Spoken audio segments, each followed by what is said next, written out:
Bonjour à tous et bienvenue sur la chaîne Je m'en rappelle pas. Aujourd'hui, nous allons évoquer un nouveau sujet dans le cadre de la maladie d'Alzheimer, la génétique. Donc dans un premier temps, on va parler de l'hérédité, le risque héréditaire de la maladie d'Alzheimer.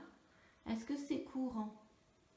Non, c'est peu courant puisque c'est moins d'1% des cas en fait. C'est-à-dire que si on prend 100 malades Alzheimer, il n'y en a qu'un qui aura une maladie voilà, héréditaire. Ouais, c'est ça. Ok. Alors pourquoi un malade Alzheimer décide-t-il de faire des recherches génétiques? Dans mon cas, en tout cas, la première chose, c'était par rapport à notre fils, pour savoir s'il y avait éventuellement une possibilité qu'il ait cette maladie par la suite, quoi. Donc c'est une préoccupation de parents. Ouais, exactement, ouais.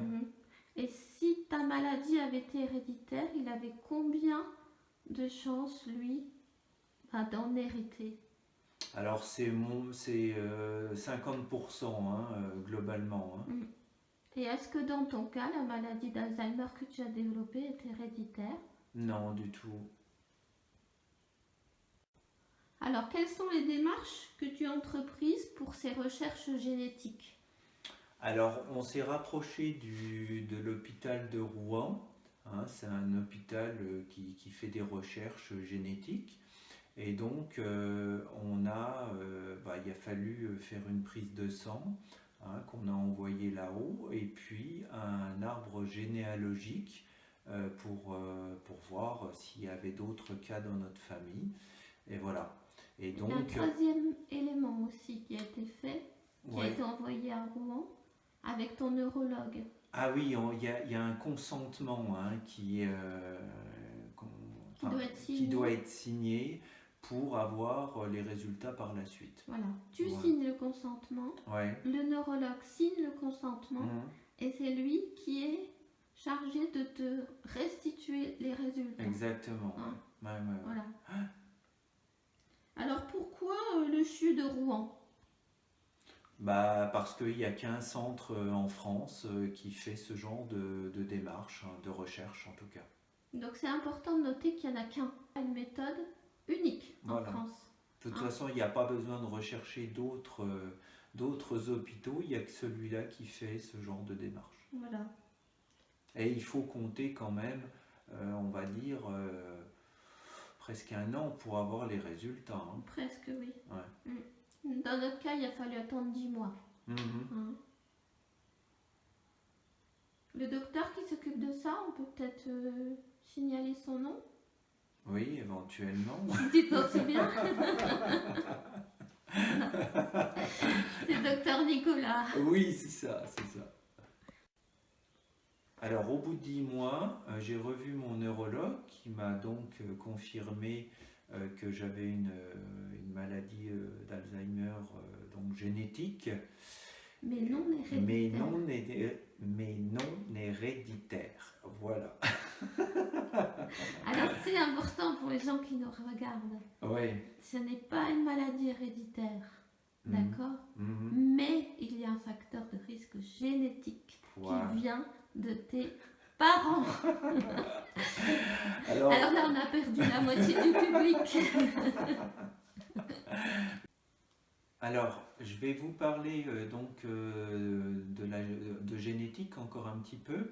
Donc, il faut savoir que moi, dans mon cas, mes deux parents avaient un gène qui s'appelle l'ApoE4.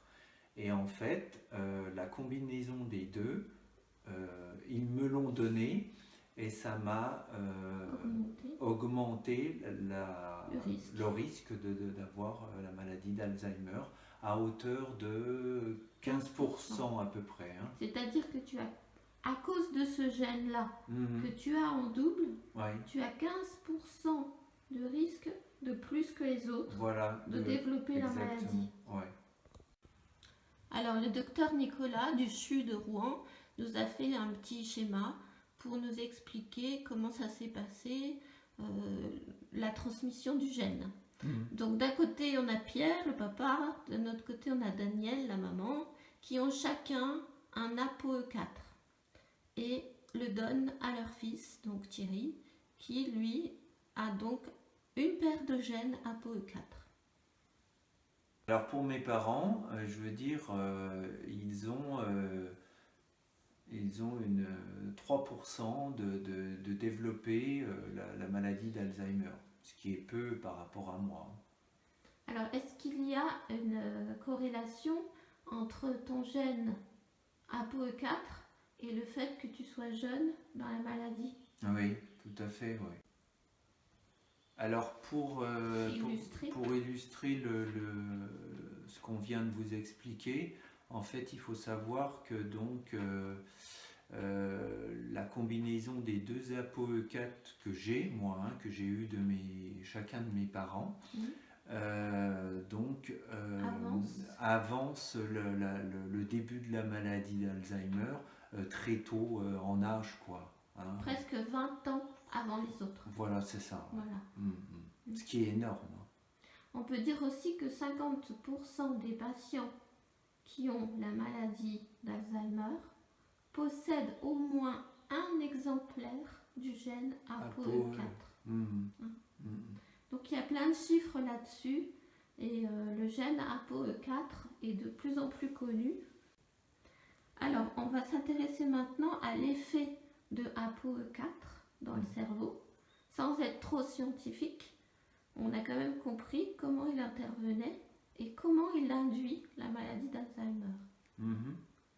Alors le gène ApoE4, c'est un transporteur de la bêta-amyloïde. Sauf que c'est un transporteur lent. Donc les plaques s'agglutinent plus facilement, plus longtemps en tout cas. On imagine que les plaques se forment plus facilement. Et on peut lire aussi que l'ApoE4 est moins performante dans la réparation neuronale. Oui, c'est ça. Voilà. Donc on comprend l'effet de ce double gène sur le fonctionnement du cerveau et l'apparition de la maladie. Voilà. J'espère que vous aurez compris aussi.